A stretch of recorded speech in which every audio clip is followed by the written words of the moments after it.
living on the farm by herself. And she had lost money when the banks went broke in the late 20s. And she had lost a lot of money. So she did not trust the banks. So she had made an arrangement with a Landry store.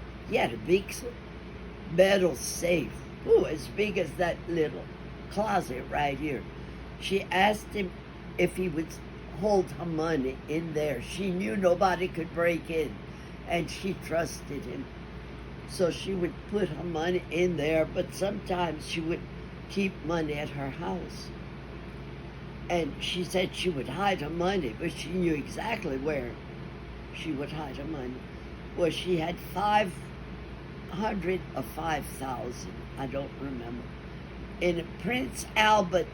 You remember those metal Prince Albert? The cigar, yeah. Oh, yeah. She removed the drawer, put it on the side. When you open the drawer, she would open and close the drawer, her money, and she had money hidden all over, but she knew where her money was. 2 men came at her house, pretending to be salesmen,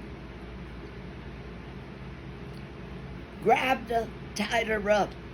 Are you serious? Yeah. Where's your money? I'm not telling you. Where's your money? Where's your money? She was all black and blue.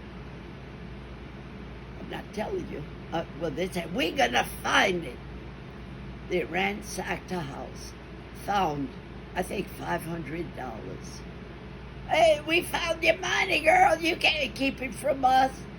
They took off and left her tied. She freed herself. She went to the neighbors. They helped her, called the police, but the thing about it, when she got to the police station, she was bragging.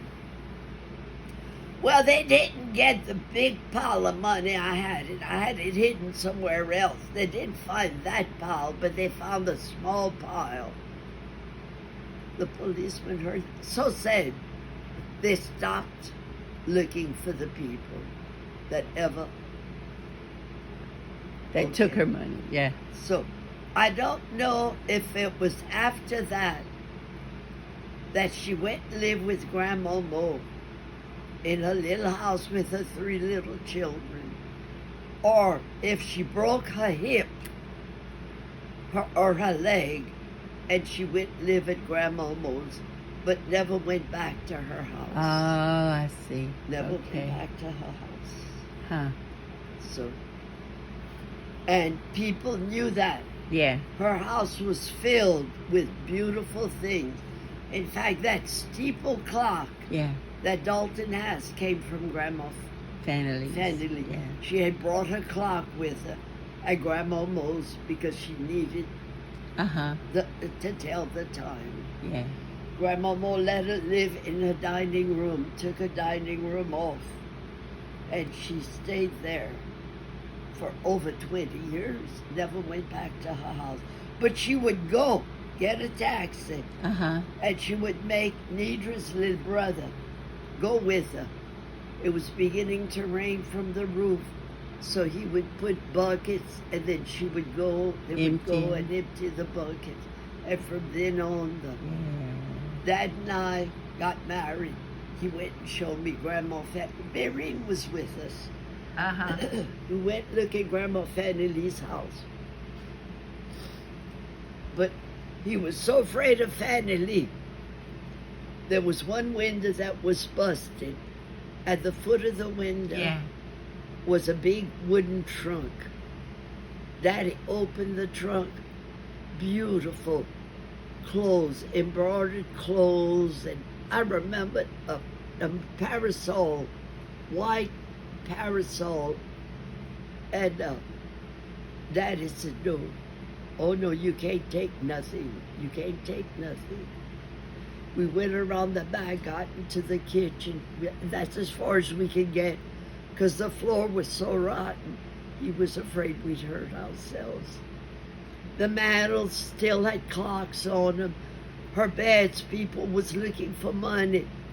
The mattresses on the bed was all turned over. Oh. It was a hassle. Yeah. People were going in there stealing like mad.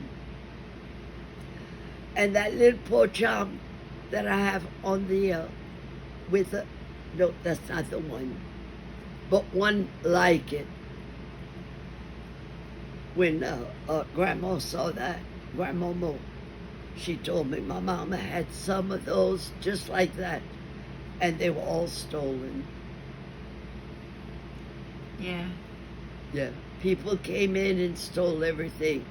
And by the time Grandma died, there was nothing left. They had torn the road, it was curved like this, and they wanted to Make it straighter. straight, you know, that big curve? Yes. They wanted to make a straight road.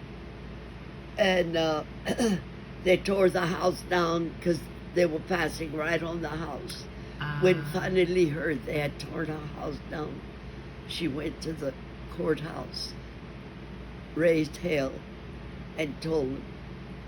But they had asked her to sign. She said she wouldn't sign. She wouldn't sign. So they took it. So they took it. And she went and they made, whoever it was, the road people, bring the house back. So they brought boards, wood, but the big fireplaces, they said, one of the neighbors said, when they took it out, the bricks were all stuck together. They had tied it in the back of their truck and they had dragged it off somewhere. But there was enough bricks Dad and I found on her place for us to brick the front of the our house. Good.